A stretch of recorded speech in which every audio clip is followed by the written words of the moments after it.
These 5 TikTokers did the most unthinkable actions that have ruined their lives. From pretending to have cancer to losing their jobs because of a trend. These are just a couple examples that we are going to be looking at. Let's begin with Amanda Carravallah, who went viral on TikTok for protesting against the Supreme Court's decision in the Dobbs v. Jackson Women's Health Organization. Many viewed her act as a form of bravery and for standing up for women all across the country.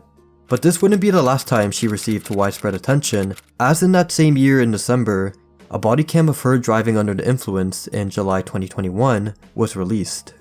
After numerous attempts to wake her up, Amanda would finally get out of her car and was ordered to do the field sobriety test, as the officers quickly noticed that she was unable to answer simple questions.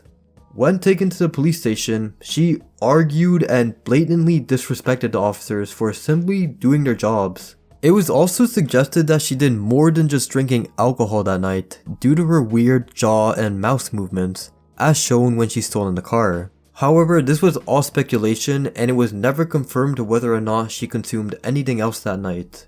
After a long conversation, she agreed to take a blood test, but when arriving at the hospital, she denied admitting that she wanted to take the test, and instead would repeatedly ask if she could see her lawyer.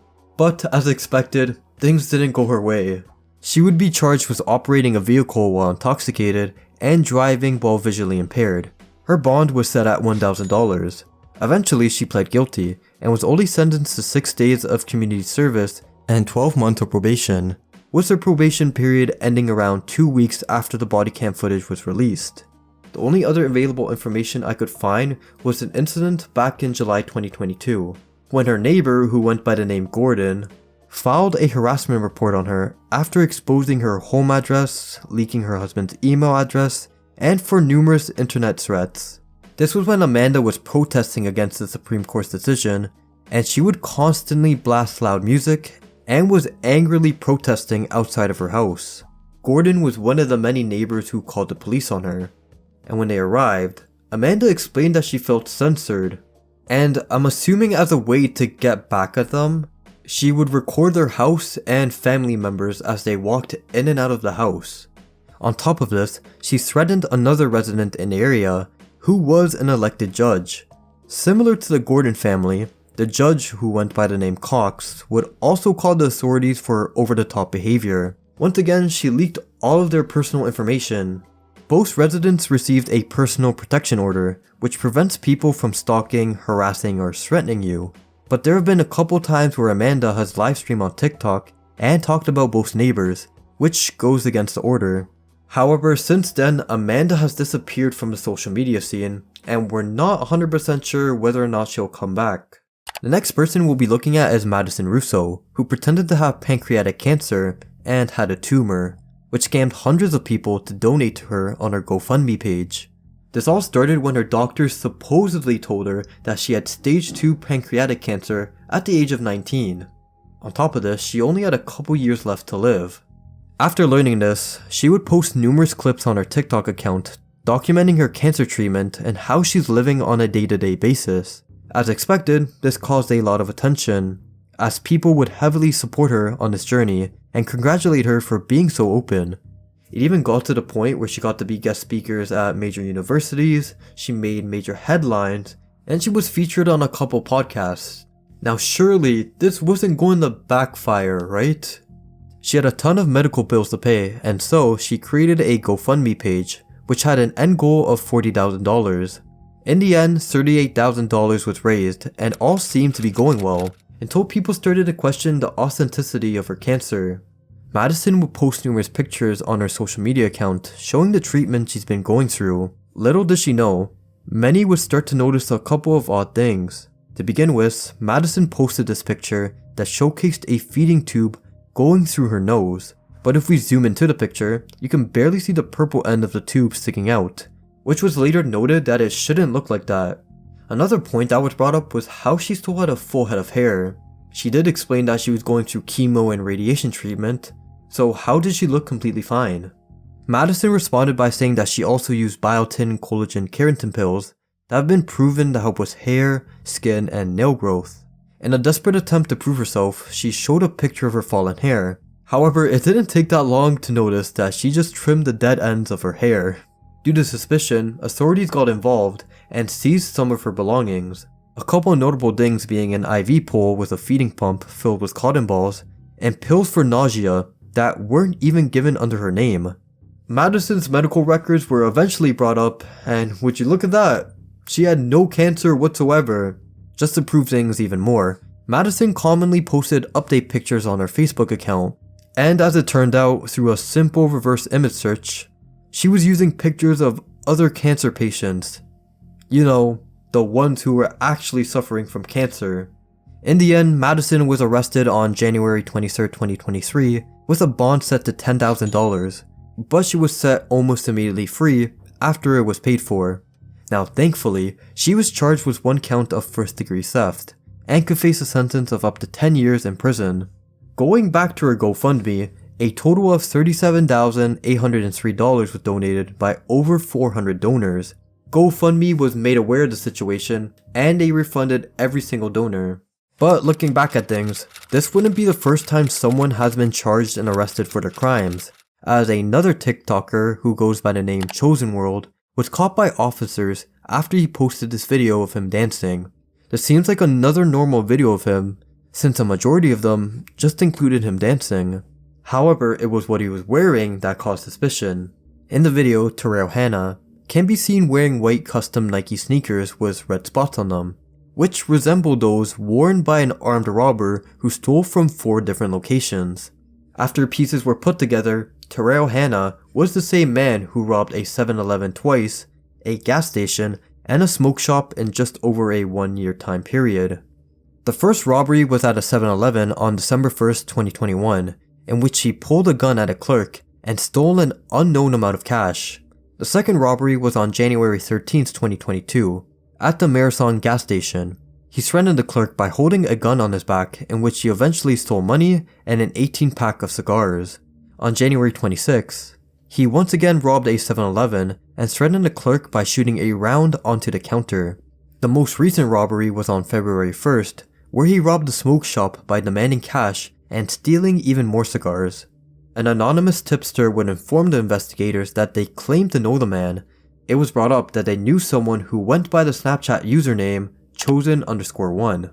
Also, during one of the robberies, it was explained that he was wearing a ski mask. However, parts of his hair were sticking out.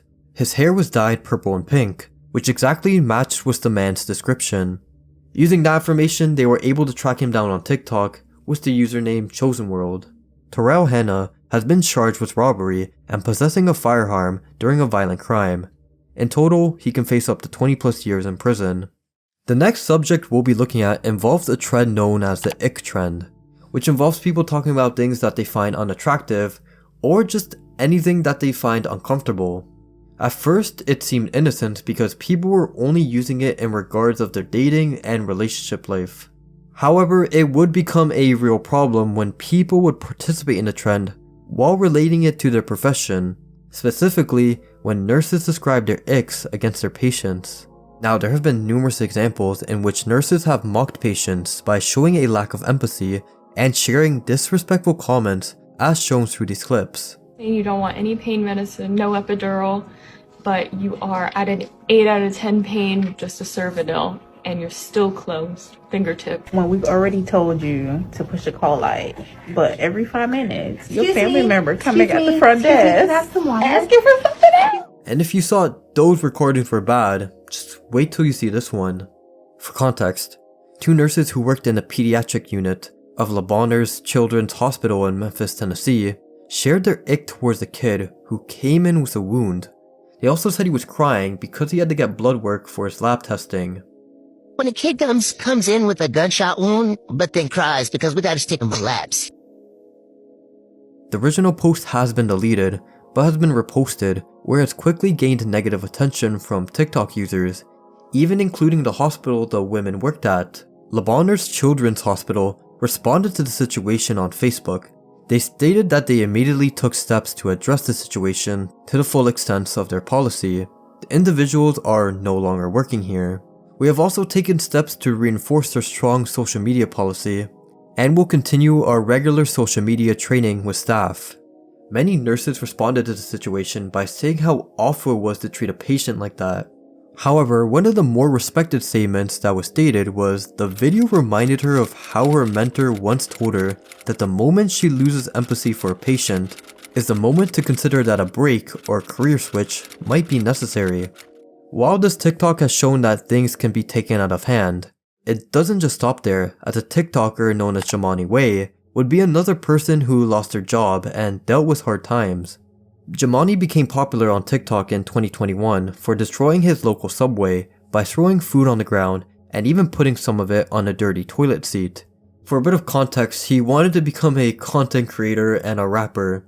So this was a smart idea for trying to achieve his goals. But besides that, the reason he gave for trashing his workplace was due to an attempt to get signed by a well-known artist known as Meek Mill. As throughout the video of him throwing the food, he would shout Meek Mill's name for help as he wanted to be signed to his record deal. After Subway saw the video, they immediately fired him. It should also be noted that prior to working at Subway, Jumanne was scared to do an interview as stated in one of his previous YouTube videos. Jumanne, and today I have a job interview at Subway. I am a little nervous about it because I do have a criminal record and it is hard to explain what I did and why I did it. There's no justification for what I've done, so I just hope that I'm able to get the job. He already had a criminal background, and this is where people started to look at his past. Back in 2019, Jumanne tried to steal electronic equipment from a T-Mobile store, but would be caught. His actions led to him being thrown in jail for a night due to attempted theft.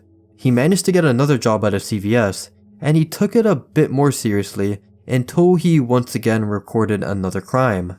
While working at CVS, he went to a Rite Aid store and knocked off numerous products off the shelves as a way to slow down the competition, because I'm assuming CVS and Rite Aid are competitors, so this was his way of defending his store.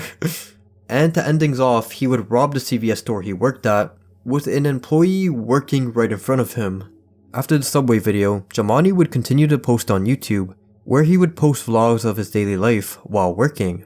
One of his channels named Jumanne YouTube, he talks about more serious topics and looks back at his past actions for which he felt ashamed for. On February 16, 2023, he would upload a video titled Jumanne, My Last Video. Throughout the video, he talks about how he felt after becoming viral, and he basically explained that things weren't getting better for him. Towards the end, Jumanne mentions how he's not in the best situation, and since he's not making that much money from social media, he needs to quit. However, this wouldn't last too long, and just 2 weeks ago, he would upload a video to give a small life update. Honestly, looking at the situation, it does seem that he's trying to get a bit better, but in the end, his controversial past will stay with him. Hey, I know I haven't done an outro in a while, and someone commented on my last video to start doing them again, so here we go. First things first, thank you guys for always showing support for the channel and continuing to watch my videos. Let me know what you guys thought about this specific video, and for any improvements I need to work on. Also, if you haven't noticed, I'm trying to upload weekly, or at least once every 9 to 10 days. The main reason why I'm doing this is just to build discipline and content creation, as I don't want to slack off. I feel extremely appreciated when I see so many familiar names in the comment section, and for even the new ones, you guys show massive support too, so thank you. Anyways, I hope you guys are doing great, and I'll see you guys next time.